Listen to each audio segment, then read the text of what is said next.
বাচ্চাদের টিফিনে কিংবা বিকেলের নাস্তায় এমন একটা রেসিপি তোমরাও কিন্তু পরিবেশন করতে পারো। আমরা আজকে তেহেরির সাথে এই রেসিপিটা পরিবেশন করেছিলাম, খেতে কিন্তু দারুণ হয়েছিল। চলো এবার উপকরণগুলো কি কি নিয়েছি সেগুলো একবার দেখিয়ে দিব। ডিম দিয়ে আমি এই নাস্তাটা বানিয়েছি। ডিম আর আলু দিয়ে এই নাস্তাটা বানাতে হবে। তো প্রথমে ডিম আর আলু সিদ্ধ করে নিয়েছি। এবার আলু আর ডিমটাকে খোসা ছাড়িয়ে আলুটাকে গ্রেট করে নিব।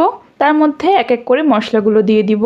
মশলার মধ্যে নিয়েছি লাল লঙ্কার গুঁড়া, লবণ, জিরা ধনে বাটা, রসুন বাটা, আদা বাটা আর 1 চামচ পরিমাপ দিব পেঁয়াজ বাটা। সবগুলো উপকরণ ভালো করে আলুর সাথে মিশিয়ে নিব। এবার দুটো ডিম মাঝখান থেকে কেটে নিচ্ছি। খুবই সহজ এবং মজাদার একটা রেসিপি, তোমরা কিন্তু বাড়িতে ট্রাই করতে পারো। আরেকটা কথা বলে রাখি, ভিডিওটা যদি তোমরা ফেসবুক পেজ থেকে দেখে থাকো তাহলে পেজটাকে ফলো করে দিও এবং লাইক কমেন্ট শেয়ার করতে ভুলো না। আর যদি ইউটিউব শর্টসে দেখে থাকো তাহলে কিন্তু সাবস্ক্রাইব করতে একদম ভুলবে না। তো প্রথমে তোমরা দেখে নিয়েছো আমরা ডিমটাকে মাঝখান থেকে কেটে নিয়েছিলাম।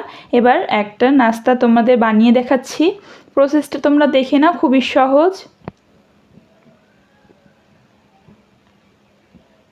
আশা করি তোমরা বুঝতে পেরেছো। এবার একটা ডিম ভেঙে নিচ্ছি। ডিমটাকে ভালো করে ঘুটে নেব। ব্রেড ক্রাম্বে গড়িয়ে নিব। প্রথমে আগে ডিমে গড়িয়ে নিচ্ছি, তারপরে ব্রেড ক্রাম্বে গড়িয়ে নিব। ব্রেড ক্রাম্বটা বাড়িতে আমরা বানিয়ে নিয়েছি। প্রথমে পাউরুটিটাকে হালকা ছেঁকে তারপরে ব্লেন্ডারে গুঁড়ো করে নিয়েছি।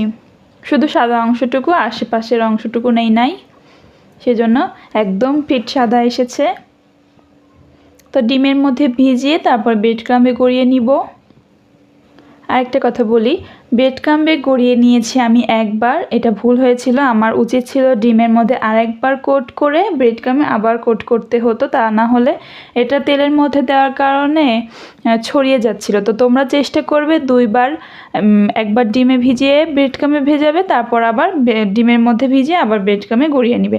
দুইবার করে নিলে তেলের মধ্যে কিন্তু ছড়ানোর একদমই চান্স থাকে না।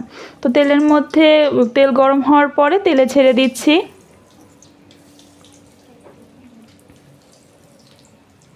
আমি একবার করাতে একটু ভেঙে ভেঙে যাচ্ছিল,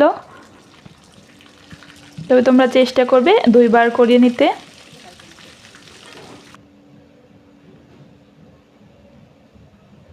এটা আসলে আলুর জন্য এভাবে তেলের মধ্যে ছড়িয়ে যাচ্ছে, তবে তোমরা যদি ট্রাই করো তাহলে কিন্তু দুইবার ব্রেড ক্রাম্বে গড়িয়ে নিতে হবে।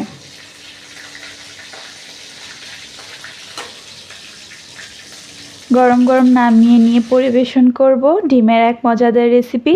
আমরা এটাকে তেহেরির সাথে পরিবেশন করেছিলাম, খেতে কিন্তু মজা হয়েছিল।